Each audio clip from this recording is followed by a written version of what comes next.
I'm Tony Robbins. I'm the author of the national best-selling book, Unlimited Power.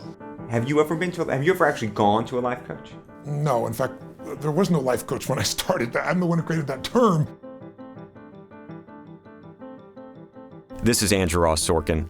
Tony Robbins has been one of America's most popular motivational speakers for more than 30 years.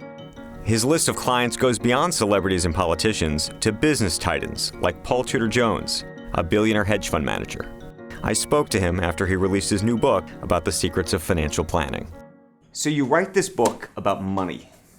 I never thought of you as a money guy. Yeah. Except that maybe you made some money over the years, hopefully. Why did you do this? What happened? When 2008 happened, I just seeing people lose half of their entire net worth overnight, watching people lose their homes, and I want to do something about it, and I knew I didn't have all the answers. I have unique access. You know that I work with Paul Tudor Jones for the last 21 years. What is it that you do for him? Look, I've been able to help him systematize and more maximize, just like an athlete would have a great coach. That's what I really do for Paul. Help me with this. There are people who are believers. I know friends of yours, people who have been to your seminars, who live and die and breathe for Tony Robbins. I don't know if they live and die and breathe for Tony Robbins. But there are others who have, there are other people perhaps who haven't experienced it. Yes. Who are skeptical. They say, how could it be this guy's a magician? I don't get it. Yes. So what is it? People have large bullshit meters today. I do, you do. And we tend to think it's all bullshit. But there are patterns that control the way you think and feel.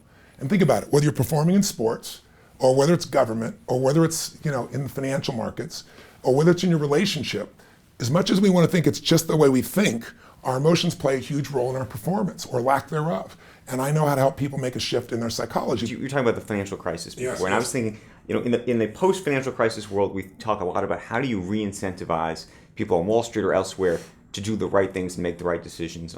How much do you think compensation plays a role in all this stuff? Depends on the person, right? Everyone has different models of the world. Some people are driven by money, some people aren't. But I will say I think there's three things that will, quote, motivate somebody, right? There's push motivation, trying to make somebody do something, and then there's pull.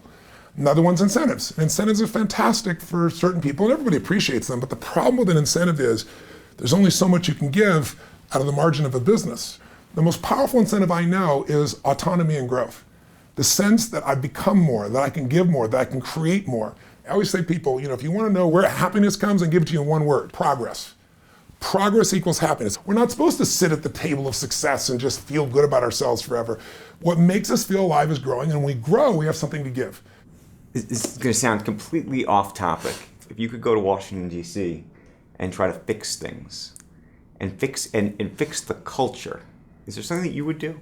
I had a conversation with President Obama, who I voted for, before the second election, and it was in Silicon Valley. The president came and said, "I'm not here to do a speech," and he said, "I want to learn from all of you." And I looked around for somebody else to do something. Nobody did. So I said, "Mr. President," I said, "I want you to know I supported you, but I don't know if I can vote for you the second time, and I'd like to. So I wonder if you could answer the question, how are you going to govern when you split the nation? I know you're going to say the other side's that way, but you're a leader. Leaders go first." And the president took a little breath in, and everybody started staring at me because they all paid $250,000 to be in the room.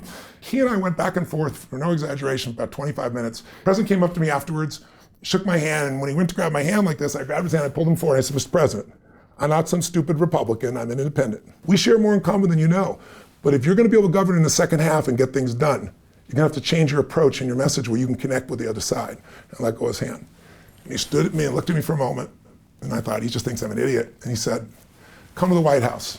We'll spend an hour one-on-one, and we'll talk exactly about this." But a few days later, the Romney campaign called and said, "We're getting ready for this first debate, and would you be willing to sit down?" And so, what did you do with Romney? That's private, because that's a private session, but got him ready for that debate so that he owned himself completely. And I never got that invite after that to go for the White House. Tony Robbins, thank you. Thanks for having me. I appreciate that. That was awesome.